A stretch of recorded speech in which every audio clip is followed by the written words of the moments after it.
Well, I am just delighted to see you've joined my video, but let's start this thing right off the bat with expectations. You're assuming I'm going to talk about traffic, or the cost of living, or maybe the weather. Well, you're wrong. There are probably a dozen videos out there where you can learn all about that, but this isn't one of them. In this video, we're going to talk about all the things that no one else is telling you. So get ready for the ugly truth. Well, hello, this is Wendy Pinnell, and I can hear it already. You're like, if she's not going to talk about the traffic, then what is she going to talk about?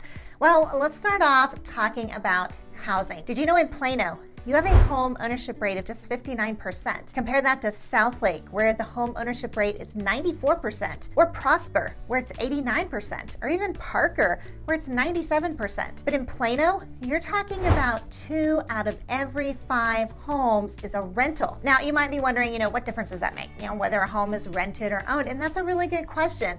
With a rental, you have a couple of problems, okay? The first one is the owner isn't there. So they don't know if the outside of the home, needs paint or if the fence is in bad shape, and then you have the resident who can see everything every day, right? But they're not allowed to fix anything. A tenant isn't allowed to go in and replace the fence, or paint the outside of the house. So it's a problem of one person not seeing it and the person who is seeing it not being allowed to do anything about it. So kind of just based on that situation, okay, you can tend to have a home that isn't as well maintained. Another thing is, the nature of renting is that it tends to be more transitory. For example, let's just say you're moving to Dallas and you want to get to know it for a year before you decide where to buy. That's a really common thing to do. And of course, if you're in that position, Plano is a great place to look. But for the homeowners in that neighborhood, that means constant turnover. You just get to know your neighbor and they move. So naturally, you've bought your home, you want to put down deep roots, and it would be nice if your neighbors did too. Another thing you should know about Plano housing is it moves sequentially in price from east to west. Your lesser expensive homes will be on the east side, gradually transitioning into your most expensive homes right along the Dallas North Tollway. So, you might be thinking, well, isn't every city like that? Well, no, it's not. In West Arlington, for example, one of my favorite areas, you're right up against the lake and you literally have $300,000 homes right up next to $600,000 neighborhoods, and then your $1 million neighborhoods. So you have this beautiful area minutes from the lake with a price range for everyone. Next up, let's talk about schools. Plano is a huge city, so you're going to find A-rated schools in some areas along with plenty of low-rated schools. The Texas Education Agency gave Plano a B, and GreatSchools.org reports that 57% of the schools score above average. Out of the 67 rated schools in Plano ISD, 22 score an 8 out of 10 or higher. So you do have plenty of schools that are rating well. Now, this is the very cool thing you should know about Plano. Even though you have this sequential separation when it comes to homes, that isn't the case with Plano schools. In Plano, your high-rated schools are dispersed evenly throughout the city without regard to income. The same is true with your lower rated ones. So if you're in a lower price range but want your child in an A+ school, Plano could be an excellent fit for you. Another thing that is very interesting in Plano is that it is mostly in Collin County, but part of it is in Denton County. In fact, some of your wealthiest areas like Kings Ridge are in Denton County. If you were in a higher price range and you wanted to be in Kings Ridge, you'll be in Denton County and the Lewisville School District. Now, it's not that there's anything terrible about Lewisville schools. They also earned a B with the TEA. Great Schools reports that 44% of their schools rate as above average, and 17 out of 61 schools score 8 out of 10 or higher. So overall, Lewisville schools have a lower rating. So if you were to buy a $1.4 million home in Plano in the coveted Kings Ridge subdivision, you'll be zoned to Lewisville ISD, and the schools aren't going to be as highly rated. So rule of thumb in Plano, high-end homes have nothing to do with high-end schools. You need to do your due diligence, and regardless of your income bracket, you can wind up either in an excellent school or a really low one. Now, this is why here at home in Dallas, we always set up our automated searches by school district as well as location, just kind of taking that extra step of due diligence. And by the way, if that sounds like a good fit to you, you're definitely going to want to check out our Let's Find Home questionnaire that you can find in the description section. Now we need to talk about the age of the city for a minute because this is really important if you're considering buying a home here, okay?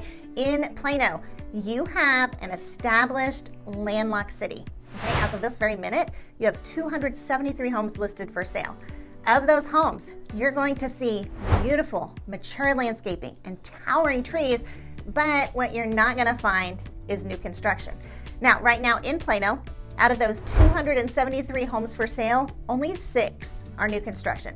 So, I hear you, maybe you're saying, Wendy, I love towering trees. I'm completely fine with an older home. Well, that is wonderful. But are you also okay with a 7% interest rate? Because one of the most appealing factors about new construction right now is these builders are offering as low as 5.5% fixed rate mortgages, okay? We're not talking about adjustable rate mortgages that are going to take you by surprise a year from now. Okay, this is a fully fixed rate loan, and they're usually willing to help towards your closing costs as well. Now, I want to help you, okay? You need to see the difference here, okay? So this is a pretty big difference. Are you ready? Let's just say you're considering a $600,000 home in Plano on an older home, as well at the same time as a new construction one in McKinney. In Plano, the principal and interest part of your $600,000 mortgage payment will be $3,992 per month.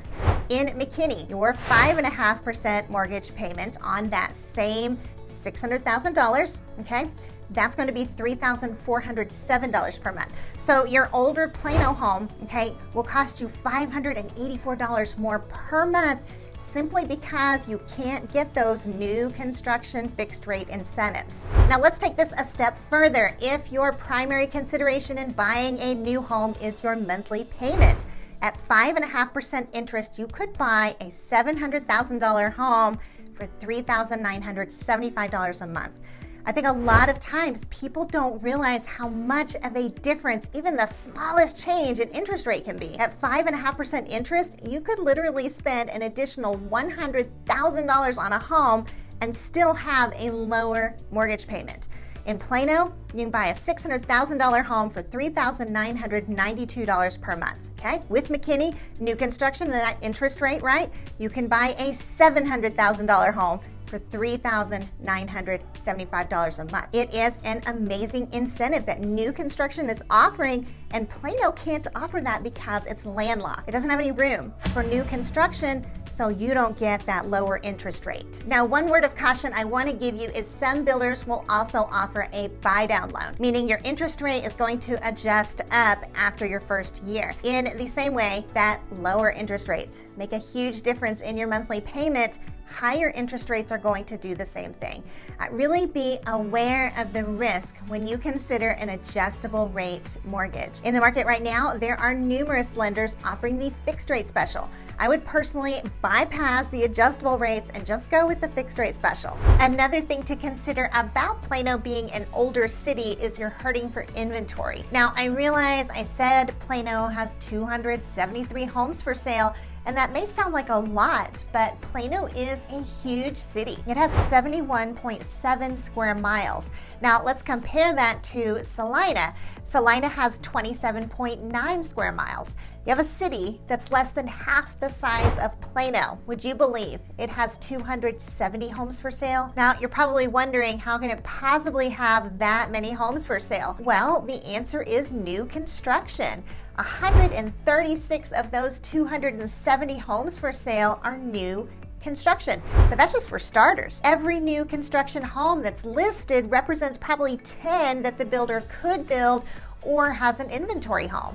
I mean, it is just mind-boggling the difference in inventory. But let's revisit this issue of available homes for sale in Plano. Netris Trends reports that new listings in Plano are down 24.9% from this time last year. So why is that? Well, when you're talking about a pre-owned home, that homeowner probably has a 3% interest rate on their mortgage. In order to sell their home, they have to be willing to exchange that for a 7% interest rate. Unless they're, going with new construction, in which they can get like that 5.5%. Either way, that is a hard pill to swallow. And it's not just psychological either, okay? These homeowners can have upwards to 100, even 200,000 in equity and still not be able to afford anything better than what they have right now. So what you have in Plano are a ton of shadow buyers who will turn into sellers the minute interest rates go down. Could be that they've outgrown their home, or they just need something bigger, or maybe they're empty nesters and they want to downsize. I mean, there are a whole host of motivations that aren't necessarily going to turn into listings. So what you have, all those shadow buyers, but not a whole lot of sellers, and that's why inventory is so low. Now, personally, I love mature trees, okay? The tiny trees you get with new construction, well, let's just say they don't exactly warm my heart, okay? But if you want selection, honestly, new construction is where it's at, okay? Plano new listings down 24.9%, right? We'll compare that to Salina, where new listings are up 6.4%. So this isn't just about Plano. All of our older, more established cities in Dallas right now are very low on inventory, okay? If they don't have new construction, their listings are going to be down. So number one, with Plano being an older city, you can't score that 5.5% interest rate that you get with new construction. And number two, you really don't have that much to choose from. Another thing to consider is the style of an aged home. The 2020s home has a very specific style, okay? You walk into the home, you have a fairly long hallway, right? Bonus points if that hallway has a vaulted ceiling. To your left and to your right, you might have a study or bedrooms, occasionally a media room. Then you make your way down the hall and you'll find your kitchen and living areas in the back of the home. And what buyers really, really like are vaulted ceilings in the living area and a wall of windows that face the backyard, right? They want a lot of natural light. They want an open floor plan where the kitchen, living room, and dining are really not especially segmented, okay? That is what that style, that's what's big in Dallas right now. And I can tell you, every new construction home we walk into is going to have some form of that style. Now, that is a completely different style than what you'll find in older homes. In your older homes, you're typically going to have like a small entryway, and then you'll be right in the living room, okay? Now, I can see all of you right now, okay, the wheels are turning, right? You're thinking about all the houses you've seen, and you're like, oh, yeah, she's right. So in Plano, older homes, okay, you're probably not going to find that nice new floor plan that everyone wants, right? All right, we're going right along with that. Plan on some updates, okay? Depending on the age of the home, you might see wallpaper. You might see floating laminate that makes that, awful echoing sound. I mean, God forbid you find the original carpet, okay? Because that would be really gross, okay? To get a good idea of just how old we're talking, okay, I did a quick look on the MLS, and of the 273 homes for sale right now, 66 were built before 1980. If we move forward in time, 154 were built between 1980 and 2000. And then moving forward a bit more in time, we find 51 were built somewhere, okay, between the years of 2000 and 2020, and only 10 were built after 2020. So for all of the homes together, your average year built, okay, ready for this, 1991. So yes, you'll find yourself in the decade of mauve and country blue. Fun times. Now think back to the 1990s, if you're that old, and the one thing they didn't have a whole lot of is the master plan community. Okay, you know what I'm talking about, the sports courts, the fitness center, the paved walking trails. Well, with being an older suburb, we're gonna find that Plano doesn't have a whole lot of options there, okay? Of the 273 homes for sale, 19 are listed as having community pools. If you look a little further, you'll see that only 30 were shown as having playgrounds, okay? We have a lot of buyers who really want that master plan subdivision. They want the community pool, the parks, the open green space. That's all really important to them. Well, guess what? I have to tell them that that's gonna be a tough find in Plano. Now, in your much newer suburbs like Frisco, for example, most of the neighborhoods will have paved trails, so we get a lot of connectivity through the neighborhoods. Lots of trails that make the city really walkable, right? Well, in Plano, you're not gonna find that quite as much. I mean, you have some absolutely gorgeous parks with miles of walking trails, but it's not the kind where you can walk neighborhood, to neighborhood all throughout the city. I mean, but gorgeous parks and green space, absolutely. It's just we're talking about the style of an older, established city. Now, you may be thinking, Wendy, you had me at schools. I need to have the top best schools and nothing else will do. Well, that's understandable, and a lot of people feel that way. So many, in fact, that I made an entire video of Dallas's best schools. If you're interested, you can watch that video here. In the meantime, Wendy out.